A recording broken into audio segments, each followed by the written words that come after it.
And we're back with CobraRadio.com. We'll do our political segment here. I'm sure Percy's got something for us.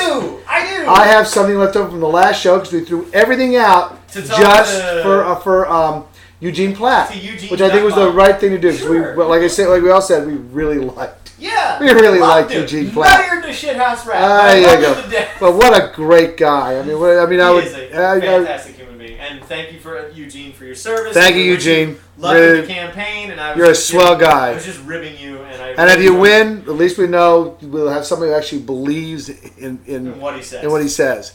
All right, so what Percy, what have you got for us? Well, you said you had a little bit you wanted to I wanted to just make a comment on Rick Sanchez. Oh, do it. Because I had this going, because I want to do a little research. I couldn't believe it when I heard that Rick Sanchez was fired by CNN. What did he do? Have sex with Rush Limbaugh or something? I mean, what could he possibly have done? And then I find out that what happened was he called Jon Stewart a bigot and then made a lightly veiled anti-Semitic remark about Jews not being oppressed. Lightly veiled? Lightly veiled.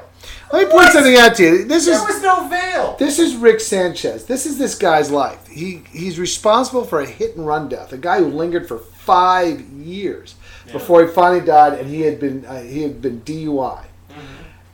Rick Sanchez doesn't even go to jail. Oh, hell no. He's an anchor in the Miami area and gets hired by CNN. Sure. Then he blames a couple of conservative commentators for the death of 3 police officers in Pittsburgh because they're supportive of Second Amendment rights. That's okay. I'm sure he probably got a raise. He considers conservative perspective is crazy. Right. He talks about 10 congressmen that asked for security support because they're afraid of conservatives. Mm-hmm. He blames that on conservative radio talk shows. Sure. He claimed Rush Limbaugh said slavery had its good points. He had to apologize after later because Rush Limbaugh actually never said any such thing. No, he didn't actually apologize.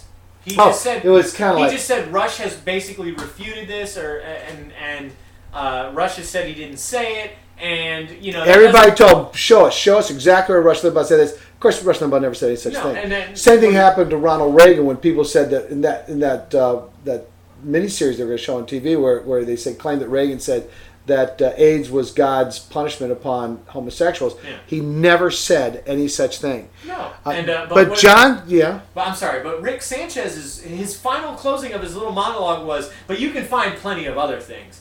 Like, so what he didn't say it? He's Rush Limbaugh. He's bad enough. It's the same kind of mentality that cost Dan Rather his job at CBS. Right. It's got to be true. Mm-hmm. I'm going to follow this story because it's got to be true. That's Even right. if the sources are questionable, I'm going to be the guy that gets them. It's got to be true. Let me tell you something. And it's not. It's about to cost a lot more Democrats a lot more Yes, it is. Well, anyway, he accuses Jon Stewart of being a bigot, and they fire him the very next day. Well, Jon Stewart is the most trusted name in If the he had news. called Sean Hannity a bigot, would they have fired him? No, they give him a raise. Give him a raise. They'd light his cigars with a $100 bill. Now, is that CNN's business?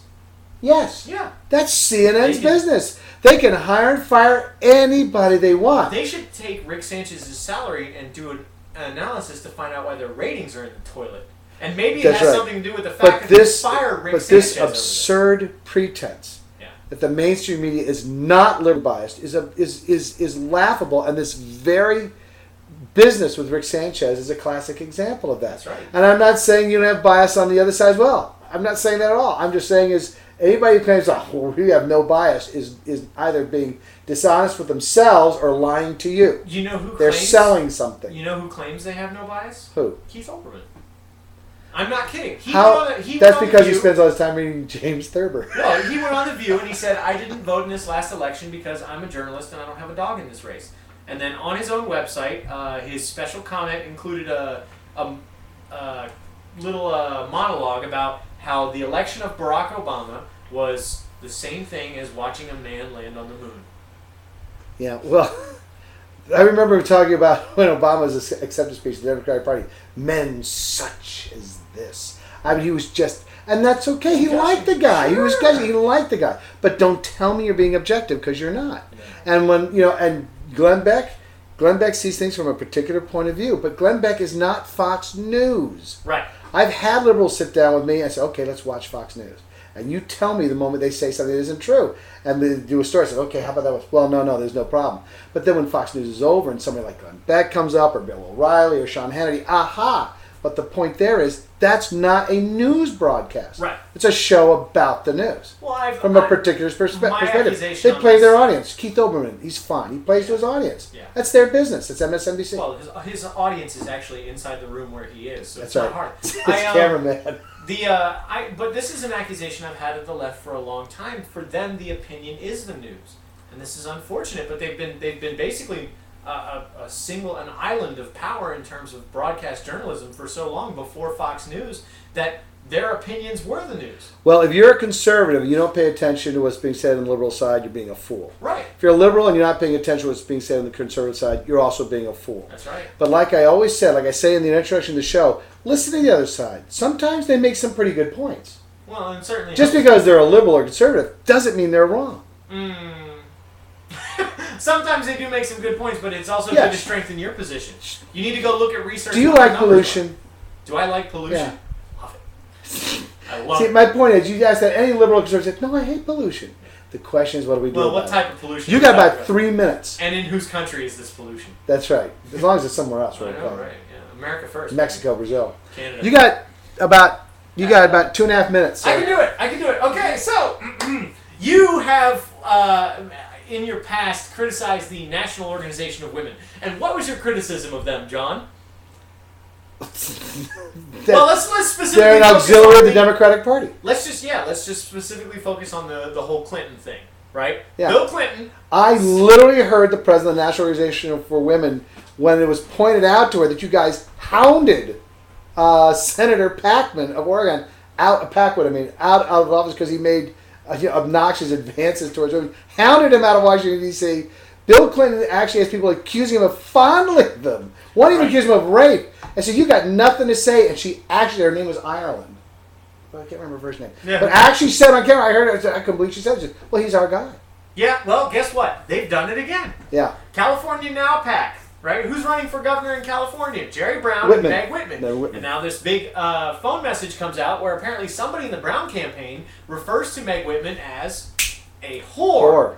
Now, what did the California National Organization of Women chapter do about that? They jumped all over former Governor Brown. They said, we're not going to endorse you. We're going to endorse Ms. Whitman because she's being discriminated against for her sex. Right. You would be 100% correct if you were not 100% completely inaccurate. Oh, what's going on? They endorsed Jerry Brown. Jerry Brown is their guy. So now, no surprise there, hasn't changed its stripes. So their way of moving women forward is by endorsing the man instead of the woman. That's right. They gotta endorse a guy who can call a Republican woman a whore because, let's face it, she's They're putting a little Windex on that glass ceiling, are they? That's right. Well, I mean, I've always said it's a lot easier to kick out the glass ceiling with your heels when they're straight up in the air. That's right. Meow. Who's catty now?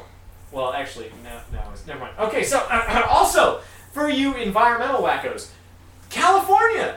Their air pollution. Turns out the estimates were off. Have you heard this number? Oh, I hadn't. What was it? I heard this story mentioned, but I didn't get it. What? How much do you think they were off? 340%. On their air quality standards? Estimates. Yes, and then, that was their estimates for the amount of air pollution in California, off of which they went ahead and did what? Based their regulation, which did what to their business. Yes, which drove business out of the state. To Arizona and Nevada. California actually lost population. Yeah. Yeah, because more people left. They're so anti-business, they actually kick business. Companies can't wait to get out. Not only that, but the professor, UC Berkeley, physics professor at UC Berkeley, retired, came out and said, and I quote, "Global warming is the biggest pseudoscientific hoax perpetuated on mankind."